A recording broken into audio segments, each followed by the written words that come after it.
It started 3 weeks ago. We were finishing dinner when my 5-year-old son Noah turned to me and asked, "Can I feed the dog now?" I paused, fork halfway to my mouth.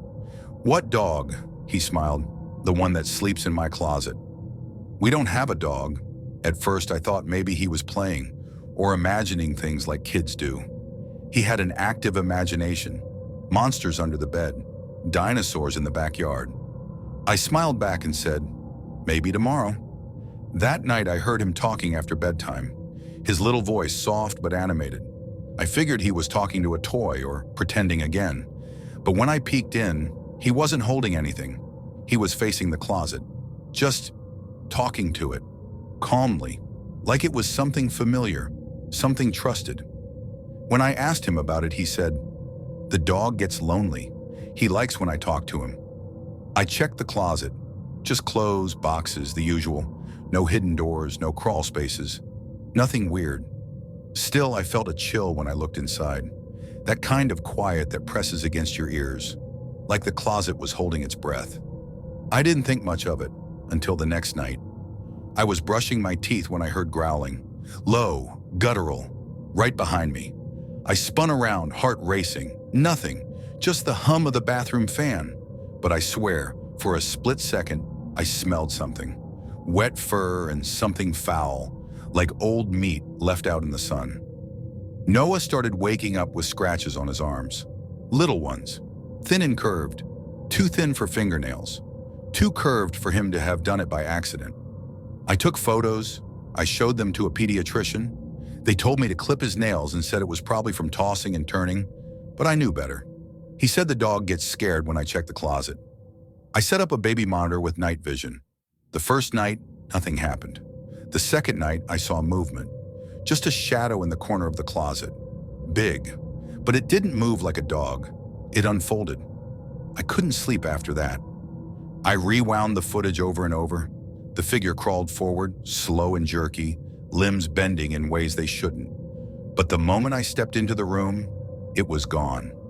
Noah began putting out a bowl of cereal near the closet each night. It was always empty in the morning. Sometimes the bowl was cracked. Once it had teeth marks. I tried staying up, hiding in the hallway. At 2:37 a.m., the closet door creaked open by itself. I held my breath. No sound, no footsteps. But a minute later, the cereal bowl scraped across the floor. When I ran in, Noah was sound asleep. The closet was shut, and the bowl was clean, licked clean. I replaced the cereal with dog food. It vanished too. Last night, I heard barking, loud, angry, from inside Noah's room. I rushed in. He was sitting up in bed, staring at the closet. "I told him you don't like him," Noah whispered. "He's mad."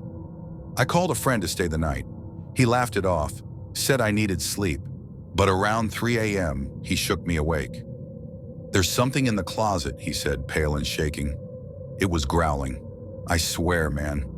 I think it said something. I checked again. Nothing. But the room was freezing cold. Colder than the rest of the house. Today I found a toy in Noah's room I didn't recognize.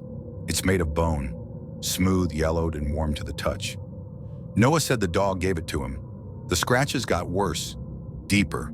Some of them bled. I started sleeping on the floor in his room with a flashlight and a baseball bat. One night I dozed off, just for a moment. I woke up to see the closet door wide open and something standing in it. It was tall, too tall. Its head scraped the top of the doorframe, long limbs like broken branches. Its skin looked like wet leather stretched too tight, and its mouth, far too wide, was curled into a grin that showed every jagged tooth. It locked eyes with me. I couldn't move, couldn't scream, just watched as it leaned down, close to Noah's bed, and whispered something I'll never forget. "He belongs to me now." I lunged with the bat, swinging hard, but there was nothing there. The closet was empty. Noah had no memory of it, but he started drawing things. Black crayon figures with red mouths, something he called the dog's real face. He doesn't sleep anymore, and neither do I. Tonight I bolted the closet shut, stacked furniture in front of it. At 3:33 a.m., I woke up to a scratching sound, coming from the inside of the wall. The sound of claws, Then a voice, "Let me in." And behind that, barking, getting closer. It started with a phone call. I run a small horror podcast called Dead Air. True crime, paranormal interviews, the weird stuff most people scroll past. I do it all from my basement. Mic, mixer, laptop, no frills. The first guest was a man named Ellis, paranormal investigator.